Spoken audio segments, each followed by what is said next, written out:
Good evening, everybody. Welcome to our Entrepreneurs Being More, February 9th, 2022. We're continuing this exploration that we started in December and looking at the idea of creating results that matter most to us in our Nikken business.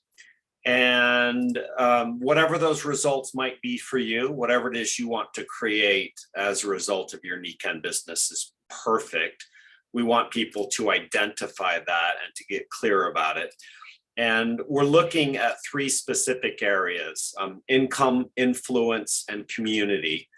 Right now, we're focusing on the idea of income and really getting clear about something that sometimes people are uncomfortable to talk about. Clearly, people get into network marketing for lots of reasons. People get into home-based businesses for lots of reasons.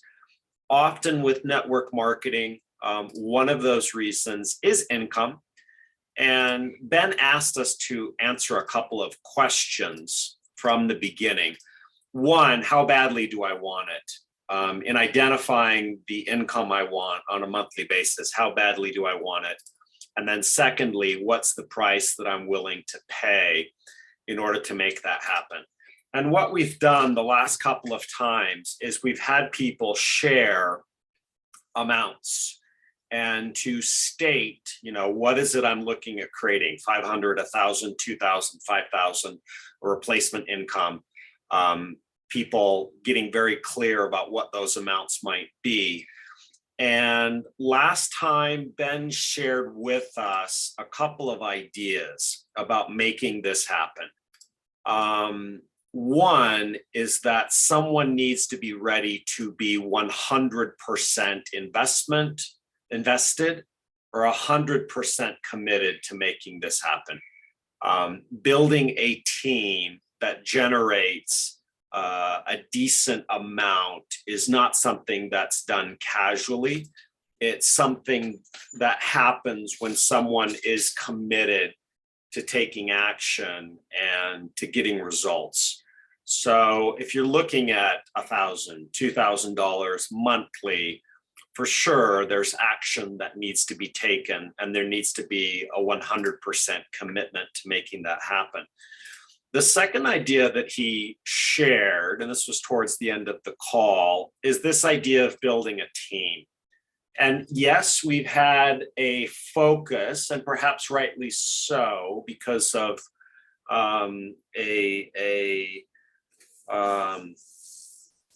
guess just an increased focus by regulators on the network marketing industry. But there's been a greater focus on retail and retailing. And it's appropriate that we have balanced businesses that are sustainable long-term, that provide a variety of ways of generating income, both initially and over a long period of time. But in order to create a sustainable income and a large income, it really requires developing a team and creating a team.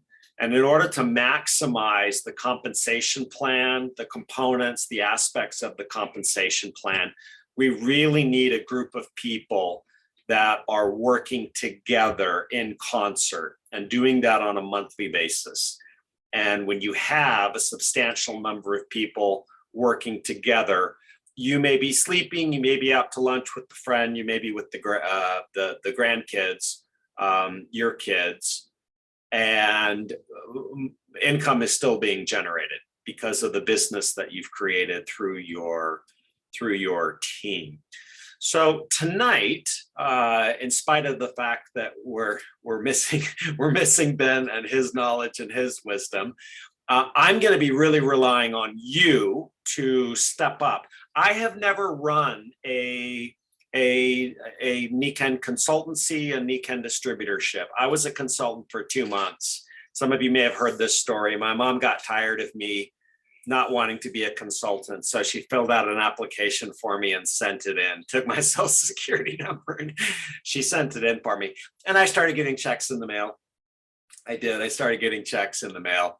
And I'm like, oh, Oh, this is kind of nice. Anyways, I went to a Humans Being More training as a result of that. And I loved the Humans Being More training and decided to become a trainer. And you cannot do both. You can't be an employee or a contract worker, a consultant for Nikken and a distributor. You choose one or the other. So I chose to be a Humans Being More trainer and did that for 15 years before joining the company full time as an employee. But I will be relying on you, and in spite of my lack of experience in this area, I will be relying on you to really kind of help and fill in some of the gaps. So what we're going to be looking at tonight are specific actions. What are the actions that are necessary for the income to happen? What's the plans? What are the processes? What needs to be done on a regular basis? And I've mentioned this in several calls, that once we identify income, community, influence, the results we want to create in those areas. I've mentioned that we'll be looking specifically at what do I need to do in terms of recruitment? What do I need to do in terms of rank advancement? What do I need to do in terms of retailing to effectuate or to create the kind of income, community influence that I want to create? So we'll start looking at that tonight. And when Ben joins us, I think he'll be able to help us to kind of take this a little bit further, but we'll start tonight to look at a specific area that I think is quite important and maybe foundational. If we're going to build a team, you can probably guess what that is. It's recruitment. If we're going to build a team and have a group of people that are working with us in our personal group, rank advancing to executive and silver, and then joining a network that we are creating, we need to recruit people, and not just one or two. We need to recruit a lot of people, and we need to do it consistently. And who is it we're looking at recruiting? We're looking at recruiting customers and consultants, both. We might recruit people who are initially customers who become consultants. We might recruit people who want to begin an entrepreneurial endeavor right away. There's all different paths that people take, but we do need to start a process where we're recruiting on a consistent basis. And whether you're more retail focused or whether you are more network marketing focused, or whether it's a combination of the two, or whether you're in a process of kind of rebalancing where your focus primarily relies, recruiting is obviously an extremely necessary component. So I'd like to look at some of the basic actions that need to happen in the recruitment process. And I want us to see if we can kind of brainstorm and have you tonight and over the next week write some numbers down of what you would like to have happen, what you feel you need to have happen to start creating the team that you're looking at creating. So the very first activity, the first action is this idea of contacts or contacting people, of reaching out and creating contacts. Is there anybody who currently has a goal of the number of people that you are contacting on a daily or weekly basis? Does anyone have a goal like that right now? Who's willing to share it with the group? Can you hear me, Jeff? We can, Dr. Paul. Yeah, I would love to have just new contacts, not necessarily even engagements, but just new names coming in. I'd love 7 a day, but I'll be happy with 3. But at least 1 if I don't get to it. But I like to have that number quite big so that even if I don't make it, something still happens. So do you have a goal right now, or are you saying that's a goal that you want to set?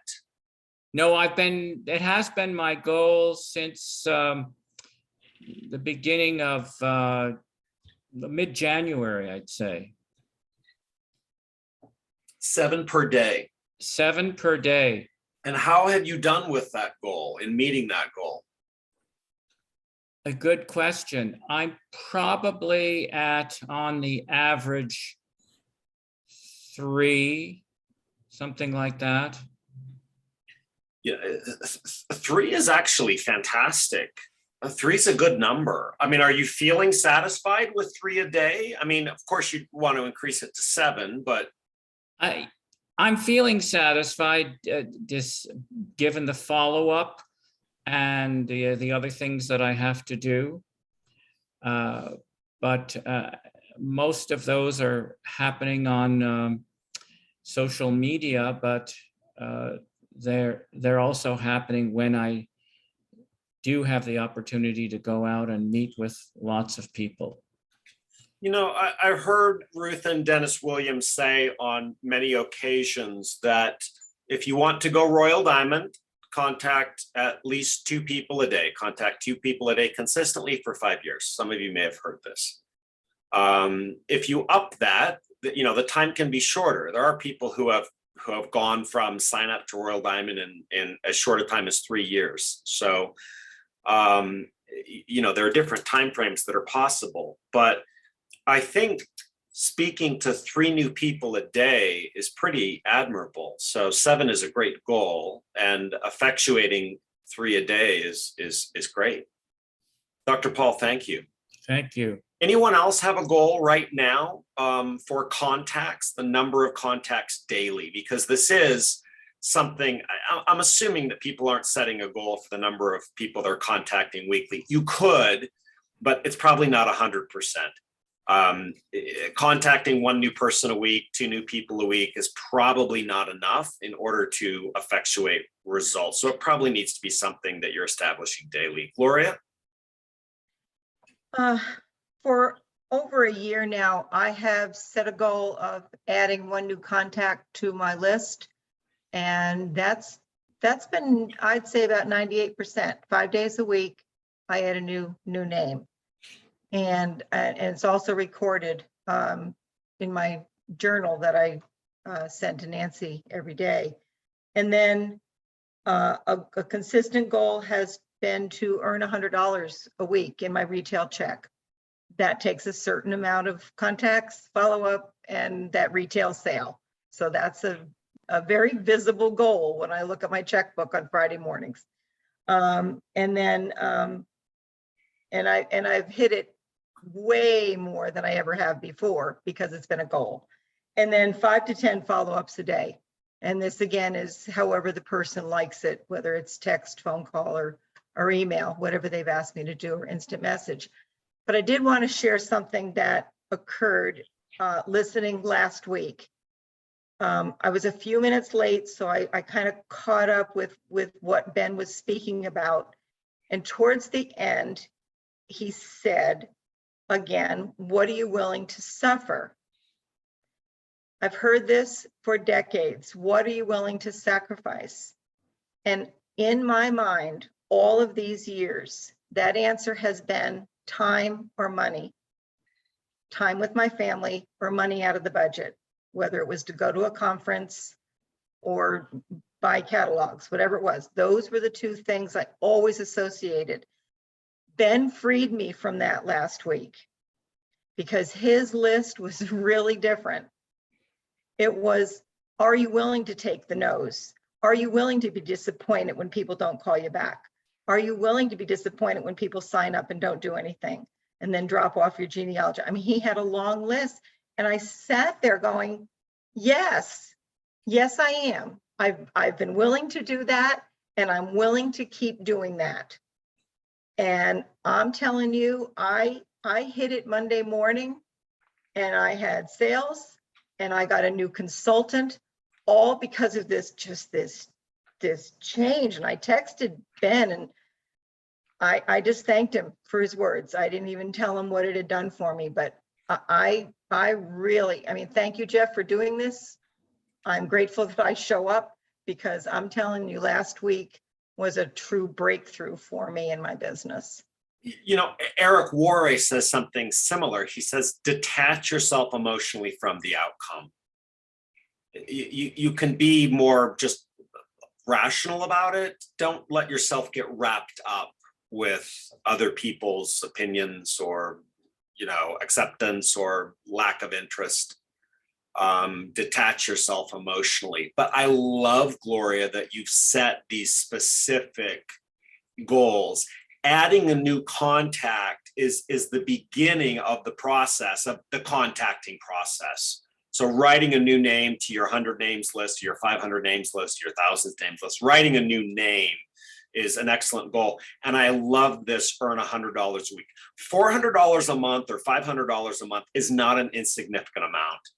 That's not an insignificant amount, especially if you're someone who's careful with your money. And I mean, that's a lot of movies and a lot of meals out and a lot of, you know, that's a great vacation once a year, $500 a month, a really good vacation in my mind. I stayed at youth hostels until my mid 40s, and then it became creepy. It became creepy, I thought. But yeah, I think up until 43, 44, I was staying at youth hostels. I don't care. In Switzerland, it's more normal. Everybody stays at youth hostels or hostels. But 500, 400, 500 a month is significant. And I love that you set a goal to make that happen. I know now you're in a process of elevating, increasing that, but having those goals and working towards accomplishing them consistently really matters. Nancy? Goals for contacting? Okay. Beginning of the process of recruitment? Yes, you know, Gloria and I share our goals. And she asked me, I said, okay, five a day. And she said, is that new people or this and that? I went, no, it is just 5 people. It can be a follow-up. It can be a new person. It can be a consultant. It can be anybody. And that was successful for me. Many times it was new, you know, a new person or 2, but I was able to do what I did just by 5 people a day, just taking action and feeling that wonderful accomplishment, which I normally went over. Recently, it's been lousy, but anyway, so it wasn't specific. I was writing down the $100 and we'd have our little woohoo between the 2 of us when we got our 100 in retail on a weekly basis. But for me, saying and right now, I'm not going to go into all that I'm dealing with, but for me right now, if I said I will find a new contact every single day, because I'm not going to leads groups, I'm not doing any of that would stifle me. It would absolutely make me put on the brakes. So me just knowing that I'm going to contact 5 people every day is a win. So I just say that so that I don't know, you know, we're all different. But we can get there different ways, but you do have to contact people. You have to be open, you have to share, etc. This is why I wanted to get some people to share who have already set goals and are doing it currently, because you really do need to think about this at more than a superficial level. Oh, I'm going to contact 2 people. Well, why? Why is that the objective, and why will that work for you? And I really would like people to think about it tonight and this coming week. And Pam, I'm going to come to you in just a second, but I'm hearing 2 components, and I did want to bring these up because there really are 2 components to contacts or contacting. There's a finding component and an inviting component. The act of contacting, you've got to identify, you've got to figure out who you're going to contact, who are those people. And as Gloria mentioned, she adds a name every day to her contacting list. That may not mean that she actually invites that person, but it's part of the finding process. So this act of contacting, there's really 2 skills that go along with it. And finding is one skill. Am I doing it through social media? Am I doing it through network groups? Am I doing it at the grocery store? How am I finding these people? Am I looking through my class yearbooks? What is my mechanism? What's my method for making this happen? And then the second component is the actual inviting. That's where you actually reach out and contact and do the contacting. It sounded like Dr. Paul when he shared that there are 3 people he's actually reaching out and contacting.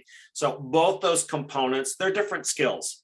Finding people, inviting people, they're part of this idea of contacts or contacting. Pam, did you want to share? I'll share. Let me get my hand down. Yes, I do have a goal, and it is 5 a day. And usually it's in a text format, because when all these wonderful calls that are going off and so many things like, Linda Morris posted about the water bottle, all of those things that come up remind you of somebody. And I don't think twice. If they remind me of somebody, oh, so-and-so would like to see that, I always send them a preliminary text that says, I'm going to send you a link next. I think you're really going to like it because, let me know if you want more information. And then I'll send it to them. Never anything over 15 minutes, because I really don't think after 15 minutes, people are going to stay on unless they tell me they're interested and want more about that. So I am always sending links, sending the website from the Royal Alliance A Better Way to a new distributor who said she just wants to buy products herself. But maybe if she starts listing stuff, and she said how much she really appreciated it. So Gloria does a wham bam job, let me tell you. So on all of hers and her social media and all that. But I'm looking at my list and my distributors, and I thought of one a little earlier that I haven't heard from in a couple of months. So they're going to hear from me tomorrow. Just touching base. How are you? Did you buy a new house? Something like that. So yes, yes, I'd like to say 10 a day, of course, but 5 a day is realistic for me. And it seems to be working fairly well. Thank you. And I think it really is important to be realistic, to set a goal that you can achieve and accomplish. And if you have a goal that you're consistently not meeting, it might be good to reduce the goal and to create a goal that you consistently meet and then work from there. Because these are skills. Finding and inviting are skills that we get better and better at. So once you master 2 people a day, then maybe increase it to 3. And you will get better and better at contacting. My mother was really good at inviting, really good, because she talked to everybody. She had a 3-foot rule. We hated her 3-foot rule because you cannot imagine how many gas stations and Walmarts we got stuck at.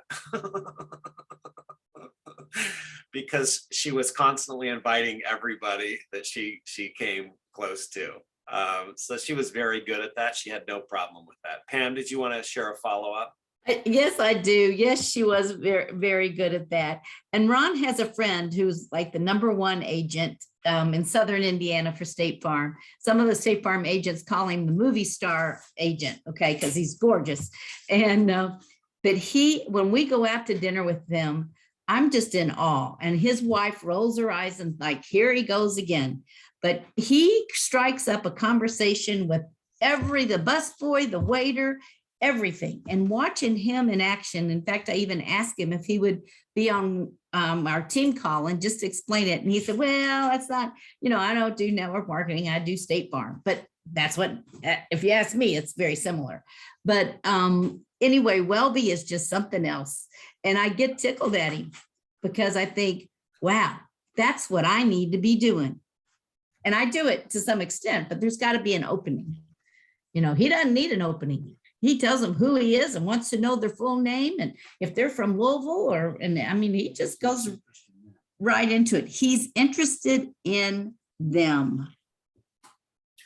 Yeah, one of the careers jobs that has the highest turnover of any careers jobs fields is insurance sales, because it's brutal. Because the number of people that you have to reach out to, connect with, contact in order to sell policies is extremely high. It's very competitive. A lot of people just don't cut it. It sounds like your friend is really good at it. Network marketing, for better or for worse, is a little similar in that you really have to like talking to people, reaching out, connecting with people, and to be okay with whatever response there might be. Dr. Paul? Oops.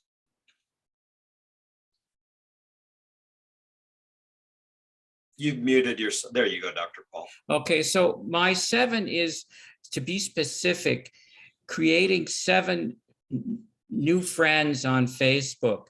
And I'm in an interest group.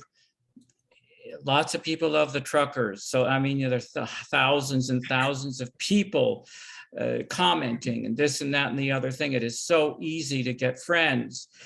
And then I can kind of, sort through, because, people are commenting and I can tell who likes what I like and who responds. And so nobody knows it, but I'm building a relationship with all of them, sorting. And then it comes to maybe just a little, on Messenger, thank you for liking this or that, and it grows. So there's a whole process going on in my head with an accumulation of many people. They don't know that, but it's happening. And this is why it's important to get really clear about this step and both components, because the number of people you're contacting is really individualized. And the way you go about the 2 parts of the process, finding and inviting, it's really individualized. So Dr. Paul is finding 7 people a day, but he's building friendships. It's primarily he's creating relationships, friendships with people that may turn into and develop something down the line. It may be months, it may be years until you offer an invitation to those people, but you're really clear about it. And I don't know with Gloria, if the person she writes down is somebody she's going to contact within a couple of days, but I'm assuming that 1 new day a year is probably not somebody who's going into a large pool that's, a longer time frame like Dr. Paul might be. So I'm going to ask you to get clear, if you can, this week about this idea of contacts contacting, and see if you can put a number to it. I think it does matter. I think it is important to come up with a number. How many contacts am I doing a day? Is that finding? Is that inviting? Is there a number for the people that I'm finding, adding to my list, adding to my pool each day? Is there a number of people that I'm actually reaching out to? Are those numbers distinct? But think about that idea of contacts, come up with a number. And if you can come up with a number for finding and inviting, if that makes sense for you, do so. But that's on a daily basis. And next time, we're going to move on to this next step of what comes next. Well, what are we inviting them to do? And we're going to talk about the idea of appointments, of information, and presentations, and getting clear about how these components kind of fit into the next step of the recruiting process. Appointments, information, presentations. We'll talk about that next time, what those can look like, each of those components, and setting goals for a number of appointments each week. Perhaps for those of you who are doing lots of information sending out, the amount of information that you send out each week, or presentations, the amount of or number of presentations that you're giving each week. Unlike contacts or contacting, setting appointments, sending out information, setting up presentations may not be on a daily basis. It may be something that's done weekly.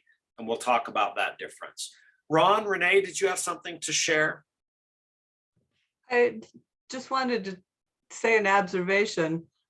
With my accountability partner, we had been on a habit of every day saying we're going to contact 2, 3, 4 people the next day, no matter what kind of contacting it was, text message and email or whatever.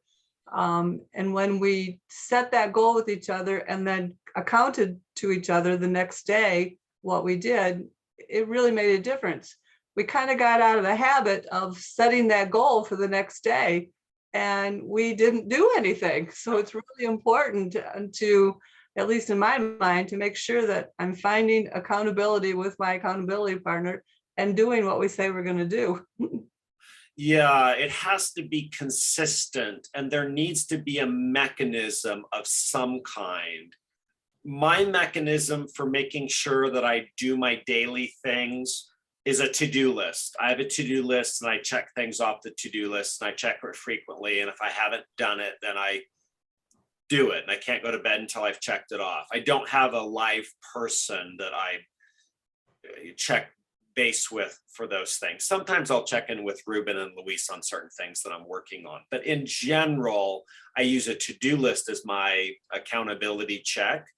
Having a live person can be really beneficial. And I think you're right. Having that accountability partner to check in with can be a great mechanism to help make sure the component you're working on is happening consistently. So the homework assignment for this week, contacts, this first part of the recruitment process, come up with a specific number for you. Think about it as you grow throughout this week. If you want to break it into the finding and inviting components, you can do so. They are slightly different actions or aspects of the same thing. And you might want to think about how it is you're doing the inviting. Is it through phone calls? Is it through texting? Is it through emails? Face-to-face conversations? How is that going about? So be as clear, be as specific as you can about this component. And next week, we'll continue on. We'll start looking at what is it you're inviting people to do? Is it appointments, information, presentations? And we'll continue through this part of the recruitment process. So thank you, everybody, for being with us tonight. We'll continue next week with Entrepreneurs Being More. Hopefully, Ben will join us. If not, I will do my best to be a great host and moderator to allow you to share and get your great information out. So have a great evening, everybody. We'll see you next week.